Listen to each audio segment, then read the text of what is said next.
Sziasztok! Otthoni manikűrözés, pedikűrözés, géllakkozás, vagy akár műkörömépítés. Sokan szerintem nem tudjátok rólam, viszont nekem van körmös, manikűrös, pedikűrös végzettségem is, úgyhogy valamennyit azért konyítok a dologhoz, illetve egy darabig dolgoztam is szalomba, illetve vállaltam vendégeket. A múltkori short videómban kiraktam, hogy vettem egy ilyen itthoni, csináld magad körmös készletet. Erről szeretnék egy nagyon picit beszélgetni, illetve próbálok nektek tanácsokat adni, hogy ha otthon készítitek el a körmeiteket, mert azért most már lakossági felhasználásra is abszolút elérhetőek akár a professzionális termékek is, illetve nagyon sok helyen árulnak ilyen szetteket, otthoni ilyen kis kezdőcsomagokat, akár géllakkozáshoz, akár műkörömépítéshez. Én beleraktam egy ilyen kis sminkes bőröntkébe itt a körmös dolgokat, és arra gondoltam, hogy első körben elmondom nektek, hogy nekem mennyire vált be ez a szett, és mit gondolok. Egyébként ez a Lime Girl-nek a kis szettje, és hát ilyen 20 000 forint körül volt az egész szett. Ugye gyakorlatilag ebben a szettben benne volt minden, ami a műkörömépítéshez és a géllakkozáshoz, vagy akár a pedikűrözéshez szükséges lehet. Itt van a lámpa. Na most ez a lámpa nagyon gyenge, tehát ezzel a poligélt, tehát a körmeimet, ezt a körmömet is poligéllel építettem fel, és akkor géllakkal így elbaromkodtam rajta. A lámpa az nagyon gyenge. És nyilván egy 20 000 forintos szettben nem várhatjuk el, hogy nem tudom milyen hiper-szuper professzionális termékeket fogunk kapni, viszont hát ha valamelyik kötök kedvet kap és szeretne akár egy ilyen kis kezdőszettet vásárolni. Ami nekem nagyon nagy problémát okozott, hogy a poligél ezzel a lámpával legalább 15 perc volt, mire megkötött. És ugye a poligélnél, vagy az akrilgéleknél is, az a hátránya, hogy föntről lefelé köt, ami azt jelenti, hogy simán lehet, hogy már felül kopogósra kötött, viszont hogyha mondjuk lerövidíted, vagy elkezded reszelni, akkor a belseje az még ilyen ragacsos, folyékony állagú lesz. Úgyhogy erre mindenképpen figyeljetek, hogyha nem csak géllakkozni szeretnétek otthon, hanem mondjuk műköröm építésre adjátok a fejeteket, akkor mindenképpen egy erősebb lámpát érdemes megvenni, hogy ne 20 percig kelljen berakni a lámpába. Ettől függetlenül én mindent tudtam alkalmazni, a szettből viszont azért eléggé meggyűlt a bajom a termékekkel. Egyébként én annak főleg krisztálnészes termékeket használtam. A másik ugye a csiszológép. A csiszológép, hogyha valaki műkörmöt épít, azért elég fontos eszköz, még annak ellenére is, hogy most már azért a legtöbb körmös igyekszik viszonylag reszelésmentesen körmöt építeni.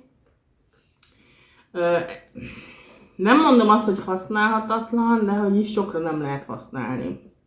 Tehát ebből is szerintem mindenképpen célszerű azért egy jobbat, erősebbet megvenni, illetve sokkal jobb fejeket.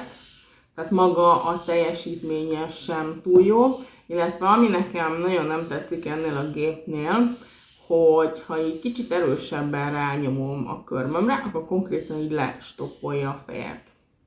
Tehát gyenge. Ezt is inkább egyébként így manikűrözéshez, pedikűrhöz, géllakkozáshoz tudom ajánlani, műkörömépítéshez ez szerintem kevés. Vagy rohadt sokat kell majd még kézileszerelő, vagy ezzel is csiszolni. És nem fogok az egész készleten végigmenni, csak egy-két terméket akarok nektek kiemelni. A Lime Girl-es géllakkok egyébként meglepően jók, tehát már egy rétegbe is baromi jól fednek. Ezek abszolút beváltak, kaptam egy jó pár színt. Amit nem igazán értettem, hogy miért pont ezeket a színeket kaptam, mert szerintem nem ezek az átlag színek, tehát ilyen barnából volt többféle, jó, mindegy. Nyilván ebből lehet egyéb más termékeket vásárolni. Amit még szintén nem értettem a készletben, a reszelők, ugyanis szerintem ezek a reszelők nem kifejezetten a legjobbak, tehát ezek inkább ilyen mattításra, bufizásra alkalmasak, és hogyha mondjuk poligélből így megépítem ezt a körmöt, nem igazán jók hozzá, hogy le lehessen szépen finomítani a körömlemezt. Amit én hiányoltam a reszelők közül, az az, hogy csak ilyen egyenes reszelőket küldtek, és azért főleg, ha műkörmet építesz, akkor ilyen banán alakú reszelő mindenképpen kell, hiszen az fog szépen ráilleszkedni a körömlemezre, tehát azzal lesz majd kényelmes dolgozni. Itt vannak a poligélek, amiket kaptam. Szintén az egész szedben ilyen Lime Girl-ös cuccok vannak. 3 színben kaptam, soft pink, pink és fehér színben. Ezzel sem teljesen értek egyet, szerintem jó lett volna, hogyha nem 2 pinket küldnek, hanem legalább egy áttetszőt, azaz szerintem sokkal több mindent lehet kezdeni, hogy ezek ilyen kis pici, kezdő 15 millis picike kiszerelés, ez pont arra jó, hogy így nem tudom, elbaromkodjál vele otthon. Nyilván ugye ezek egyike sem professzionális termék. Ami nekem nagyon nagy problémát okozott, az az, hogy ugye ehhez vannak kis ilyen reverse tippek, amiben bele kell nyomni a terméket, ellapogatod ecsettel, rányomod a körömlemezre, bedugod a lámpába, leszeded, és akkor gyakorlatilag húha, tök jó, kész, és picit megreszeled. Na, hát ez nem így működött.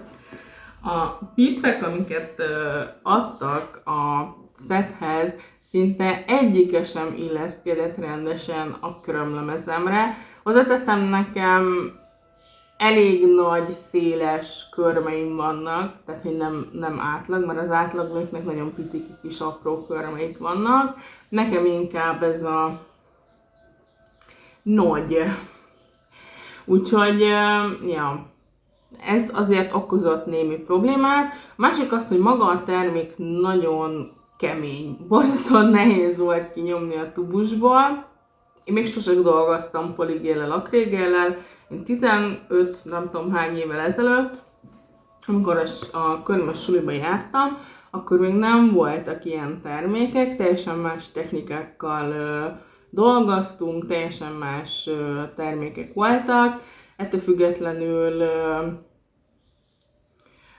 műkörömépítésre szerintem, akinek így teljesen semmilyen tudása, előélete nincsen, nem biztos, hogy jó ötlet, hogyha arra adja a fejét. Gélalkozás az tök oké, rengeteg videó van, annál azért nem kell annyira sok mindenre figyelni, maximum az eltávolítása, de szerintem abból is azért vannak ilyen kezdőbarát módszerek, amivel nagyon ügyesen, nagyon gyorsan el lehet távolítani, és le tudjátok cserélni a színt.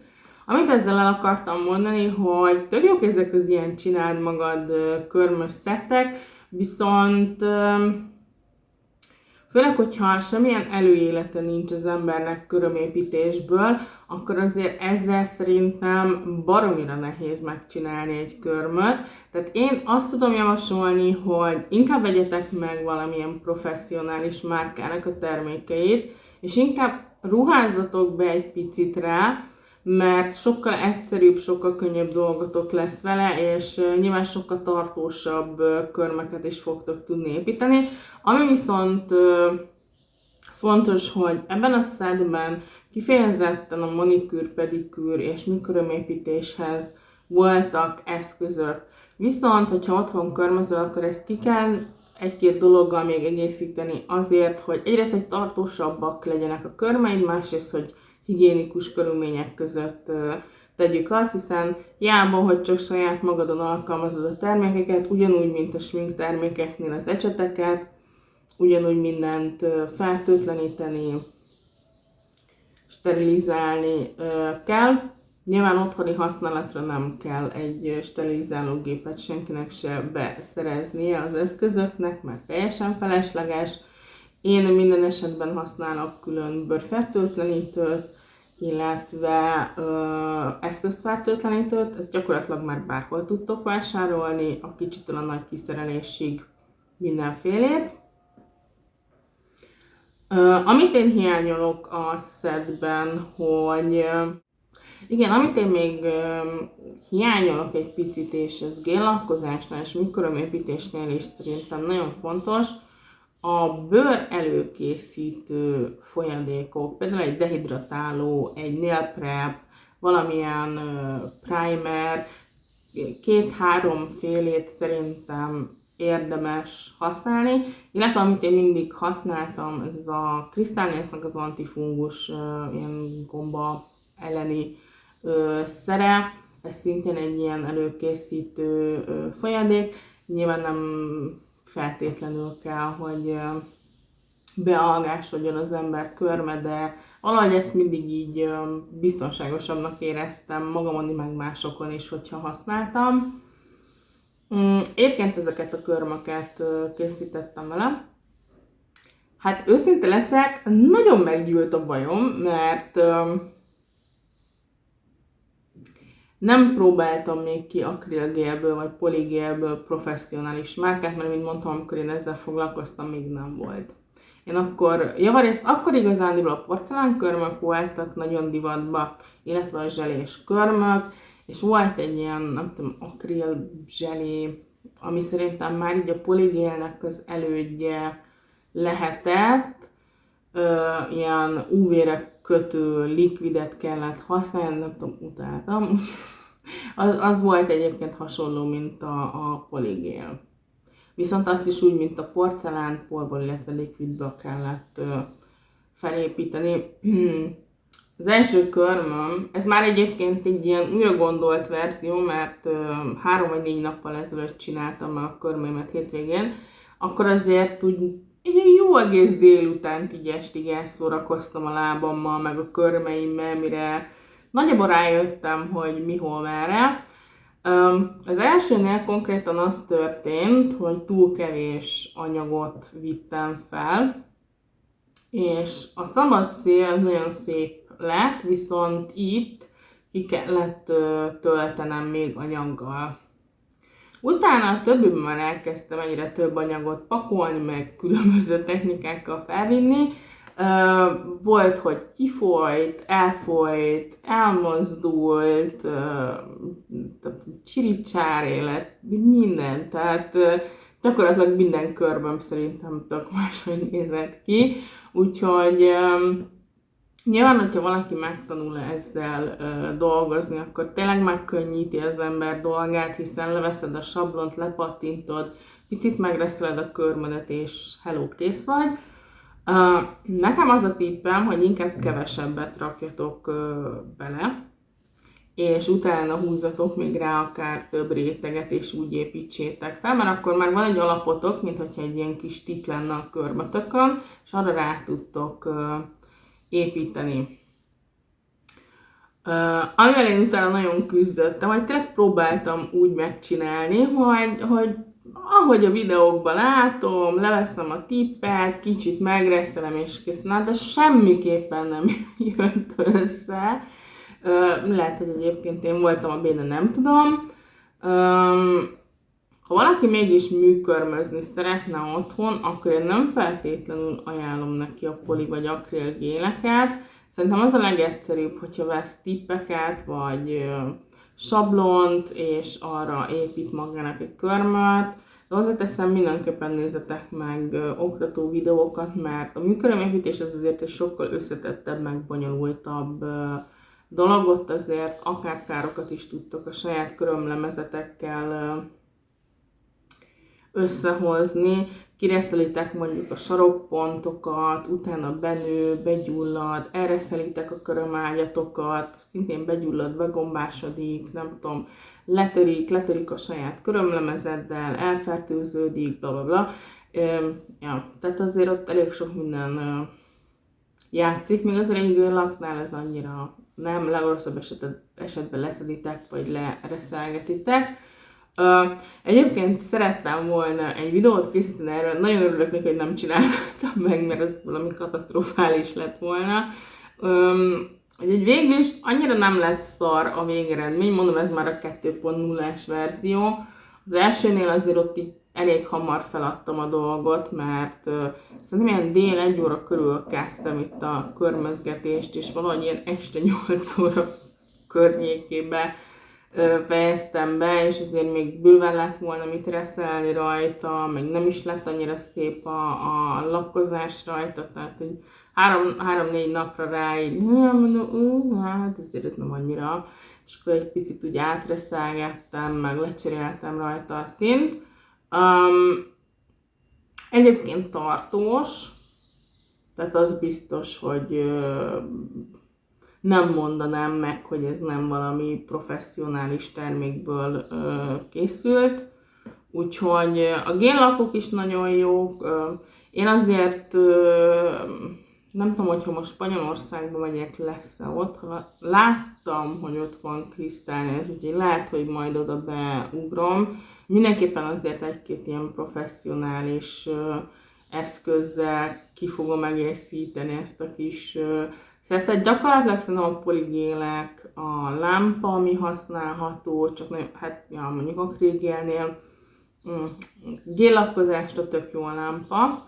Tehát a géllakkok, a díszítőelemek, a poligélek abszolút teljesen használhatóak a készletben, az összes többi ez ilyen el lehet vele szórakozni, mert én is meg tudtam vele csinálni, csak hát nyilván nem az lenne a cél, hogy mondjuk nem tudom 4-6 óra alatt készítsen egy körmet magadnak, hanem mondjuk egy ilyen maximum 2-3 óra alatt. Bár hozzáteszem, én régen is, amikor saját magamnak készítettem a műkörmemet, mindig baromi sok idő volt, mert mondjuk bal kézzel a jobb kezedet megcsinálni, az azért eléggé nehéz.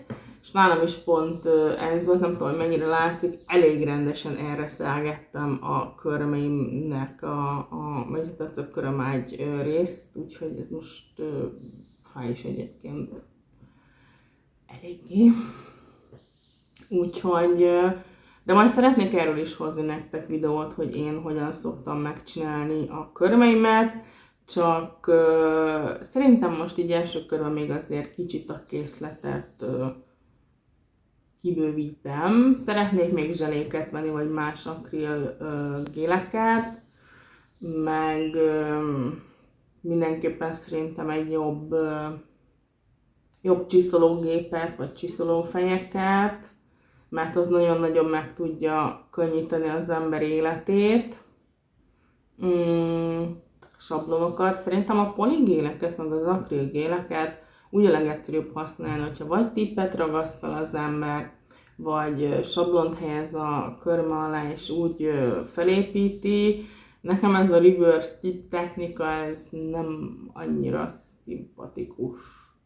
Pontosabban ez szerintem csak annak jó, meg csak akkor jó, hogyha valaki már annyira begyakorolja, hogy már tudod, hogy milyen mennyiségbe rak bele a terméket, hogyan illeszt fel a körmödre. Ha megvan ez a gyakorlat, akkor tényleg meg lehet vele rövidíteni a folyamatokat, de nekem valahogy úgy nem. Nekem az jobban bevált, hogy én irányítom a terméket, odapakolom, ahova akarom, olyan mennyiségben, ahova akarom. Úgyhogy, ja, elszórakoztam. Egyébként ezzel sem vagyok megelégedve, viszont ez már azért sokkal hordhatóbb, nem annyira sok hiba van benne. Nyilván azért tegyük hozzá, hogy vagy jó 10 nem tudom hány éve nem foglalkozom ezzel. Ez idő alatt talán egyszer vagy kétszer készítettem műkörmöt, szóval ja. Na mindegy, ennyi lett volna ez a kis videó, hát ha ti is kicsit kedvet kaptok az otthoni körmözéshez. Ha van esetleg kérdésedek, akkor írjatok nyugodtan, nagyon szívesen segítek nektek. És lehet, hogy lesznek majd a jövőben körmös videók is. Na, legyetek jók, pusza nektek, sziasztok!